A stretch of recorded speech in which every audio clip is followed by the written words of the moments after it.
Au-delà des mots employés par le président de la République à l'occasion de la célébration du 66e anniversaire de l'accession du Tchad à l'indépendance, le narratif politique présidentiel fait référence au parcours du pays pendant plus de 6 décennies. L'après-transition y prend une place considérable avec en toile de fond des mots dont l'usage ne doit rien au hasard. À travers près d'une quarantaine de minutes d'adresse à la nation, le chef de l'État ne s'est pas seulement livré à un exercice commémoratif, mais bien plus.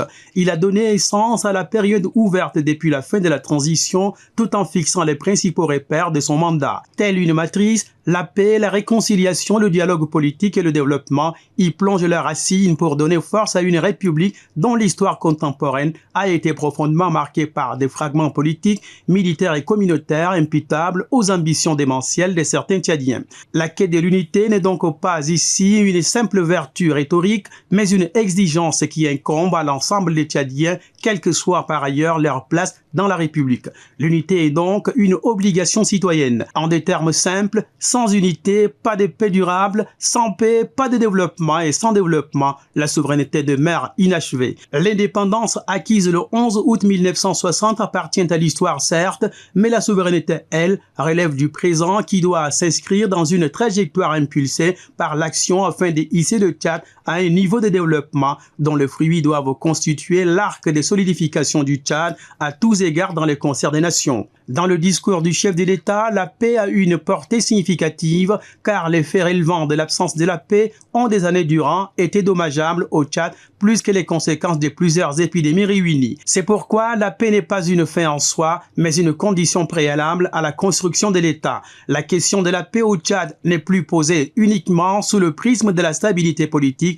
elle est davantage formulée autour de la capacité de l'État à devenir plus prévisible, plus efficace et plus équitable. Dans son intervention, lorsque le président de la République affirme que chaque franc de l'État appartient au peuple, il ne s'inscrit pas uniquement dans une posture de condamnation morale du détournement des ressources publiques. C'est une façon affirmée d'exprimer avec gravité que la lutte contre la corruption doit être accentuée afin que la fortune publique ne serve que la République et que des individus cessent de confondre les biens de l'État avec les leurs. Conscient des attentes sociales émanant de ses compatriotes, le chef de l'État n'a pas éludé les préoccupations relatives à l'eau, l'électricité, les routes, l'emploi, les besoins, les écoles et la soif de justice. La décentralisation, qui est un engagement politique majeur, semble ne pas recueillir une satisfaction à la dimension des attentes du maréchal du Tchad, sans toutefois distribuer des blâmes qui sont souvent servis dans de telles circonstances. À ce niveau, l'enjeu sera donc de savoir si les collectivités disposeront réellement des compétences,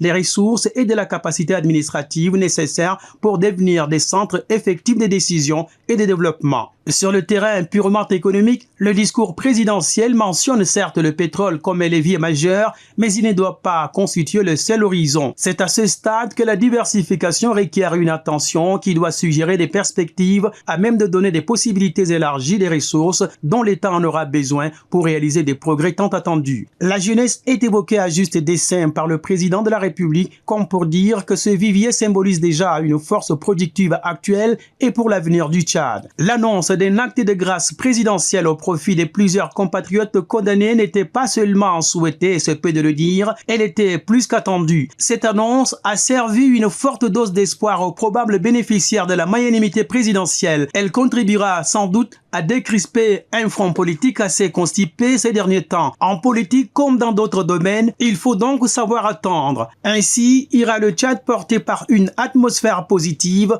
dans l'optique d'être légué aux générations futures étant construit et prospère.